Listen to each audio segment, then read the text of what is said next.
அஸ்ஸலாமு அலைக்கும், welcome back to my channel. இன்றைக்கி நம்ம சேனலில் என்ன வீடியோ பார்க்க போகிறோம் அப்படின்னா, ஒரு மினி ஆஃப்டர்நூன் வ்ளாக் தான் பார்க்க போகிறோம்.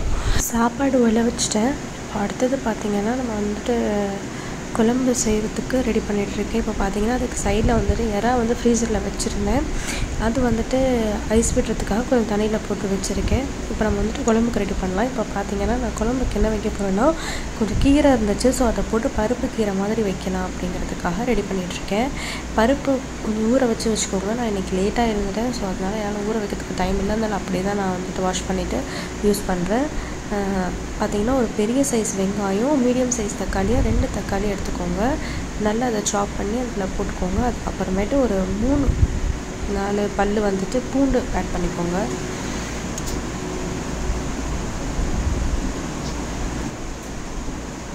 ஒரு பெரிய வெங்காயம், 4-5 பல் பூண்டு, அப்புறம் 2 மீடியம் சைஸ் தக்காளி.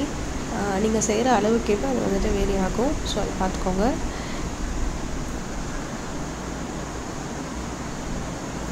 அப்புறமேட்டு கொஞ்சமாக மஞ்சத்தூள் ஆட் பண்ணிக்கோங்க. மஞ்சத்தூள், அப்புறம் சீரகம் ஆட் பண்ணிக்கோங்க. கூடவே கொஞ்சம் கல்லுப்பு ஆட் பண்ணிக்கோங்க.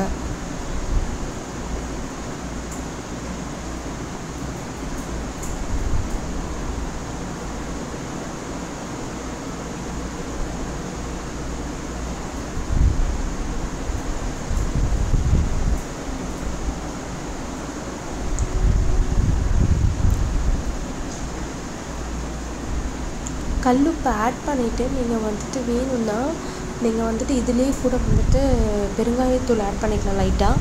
இல்லை அப்படின்னா நீங்கள் தாளிக்கும் போது ஆட் பண்ணிக்கலாம். தாளிக்கும் போது ஆட் பண்ணால் இன்னும் வாசனையாக இருக்கும். ஸோ அதனால நான் பெருங்காயத்தூள் இதில் ஆட் பண்ணேன். அதில் தேவைக்கு ஏற்ற மாதிரி தண்ணி ஊற்றிட்டு நல்ல பெல்ட்டெல்லாம் கரெக்டாக செக் பண்ணிவிட்டு எப்போவுமே விசில் வைங்க. ஸோ இப்போ வந்துட்டு நம்ம இதை விசில் விட்டு எடுத்துக்கலாம். 2 விசில் விட்டுட்டு ஒரு 5 மினிட்ஸ் சிம்மில் போட்டு ஆஃப் பண்ணிடுங்க. ஒரு சைடு அதுக்கு தேவையான கீரையை நான் வாஷ் பண்ணி எடுத்து வச்சுருக்கேன். அதை நம்ம வந்துட்டு இது கொஞ்சம் பெருசாக இருக்கும். நீங்கள் அப்படியேவும் போடலாம். பட் ஆனால் இப்போ குழந்தைங்க சாப்பிடும்போது அப்படியே போட்டால் அதுங்களுக்கு அப்படியே நூல் நூலாக வரும்ல. அது காம்போடு குட்டி குட்டி காம்போடு இருக்கும். அதை அப்படியே போடும்போது அது வந்துட்டு அவங்க சாப்பிட மாட்டாங்க, விரும்ப மாட்டாங்க இல்லையா? ஸோ அதனால் கொஞ்சம் பாதியாக வெட்டி வெட்டி போட்டிங்கன்னா கரெக்டாக இருக்கும். அதுக்கேற்ற மாதிரி கட் பண்ணி அதை எடுத்து வச்சுக்கோங்க.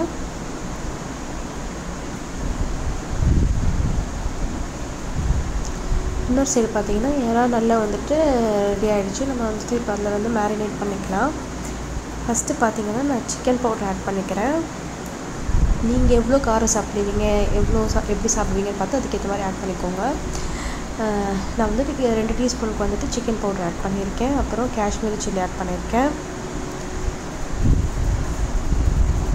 இதில் நான் மிளகாத்தூள் ஆட் பண்ண மாட்டேன். வெறும் காஷ்மீரி சில்லி மட்டும் தான் ஆட் பண்ணியிருப்பேன். பிகாஸ் அதுலேயே காரம் இருக்கும், சிக்கன் பவுடர்லேயும் காரம் இருக்கும். ஸோ அதனால் நான் எக்ஸ்ட்ரா ஆட் பண்ணல. அதனால் காஷ்மீரி சில்லி மட்டும் தான் ஆட் பண்ணியிருக்கேன். அது கலரும் கொடுக்கும், உங்களுக்கு காரமும் இருக்காது. குழந்தைங்களுக்கு கொடுக்கும்போது அது பெருசாக காரமாக இருக்காது. அப்புறம் மஞ்சத்தூள் ஆட் பண்ணிக்கோங்க. உப்பு ஆட் பண்ணிக்கோங்க. நெக்ஸ்ட்டு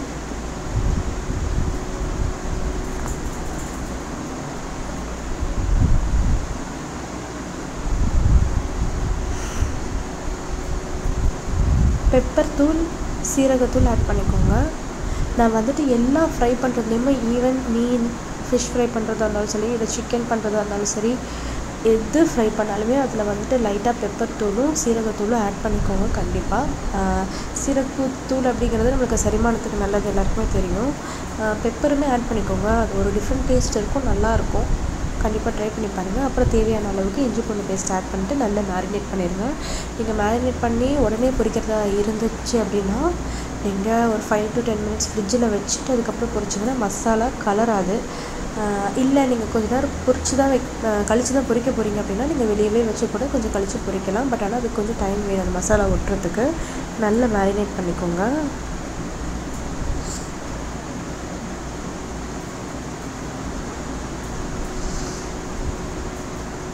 நான் அதை மேரினேட் பண்ணுற கேப்பில் பார்த்திங்கன்னா அந்த பருப்பு விசில் நம்மளுக்கு ரெடியாக இருக்கும்.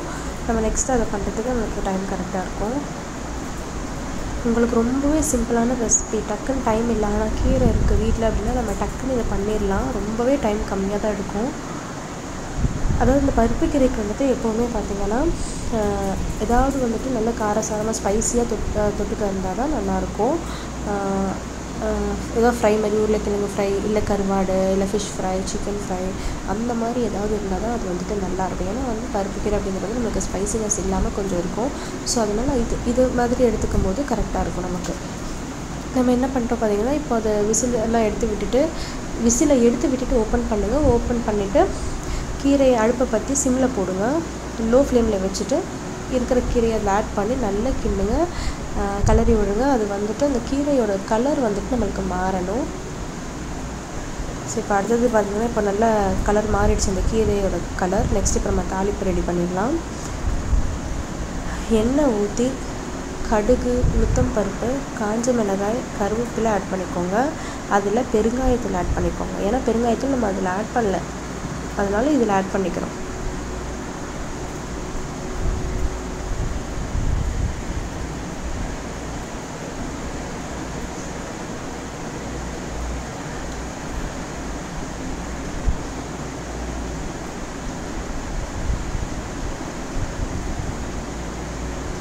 ஆட் பண்ணிவிட்டு இப்போ நம்ம வச்சுருந்தோம் இல்லையா, அதை தூக்கி இதில் ஊற்றிட்டு நல்லா கொதிக்க விட்டுட்டு ஆஃப் பண்ணிடலாம். அவ்வளோதான், நம்மளுடைய கீரை பருப்பு ரெடி ஆகிடுச்சு. பருப்பு கீரை ரெடி ஆகிடுச்சு. உப்பு செக் பண்ணிட்டு போட்டுக்கோங்க. நான் உப்பு போட்டது கம்மியாக இருந்தது, ஸோ அதனால் இப்போ நான் உப்பு ஆட் பண்ணிவிட்டு கொதிக்க விட்டுட்டு ஆஃப் பண்ணி சர்வ் பண்ணிட்டீங்கன்னா அவ்வளோதான், பருப்பு கீரை ரெடி. ஒரு சைடு அப்படியே நான் வந்துட்டு இறாவும் ஃப்ரை பண்ணி எடுத்துட்டேன். ஸோ அவ்வளோதான், பெருசாக எதுவும் செய்யலை இன்றைக்கி எங்கள் வீட்டில். இதுதான் வந்துட்டு ஆஃப்டர்நூன் லன்ச் மெனு. கண்டிப்பாக ட்ரை பண்ணி பாருங்கள். ட்ரை பண்ணி பார்த்துட்டு எப்படி இருக்குன்னு கமெண்ட் பண்ணுங்கள். அவ்வளோதான், என்னோடய லன்ச் மெனு எங்கள் வீட்டில் சிம்பிளாக முடிஞ்சுது. அதுக்கப்புறம் என்னுடைய பொண்ணுக்கு மட்டும் சத்து மாவு கஞ்சி கிண்டி ரெடி பண்ணிக்கிட்டேன். அவங்களுக்கு மத்தியானத்துக்கு இப்போ சத்து மாவு கஞ்சி தான் கொடுப்பேன். ஸோ அவங்களுக்கும் அவங்களுடைய மத்தியானம் லன்ச் ரெடி ஆகிடுச்சு. ஸோ இந்த வீடியோ பிடிச்சிருந்தால் லைக் பண்ணுங்கள், சப்ஸ்கிரைப் பண்ணுங்கள். பாய்.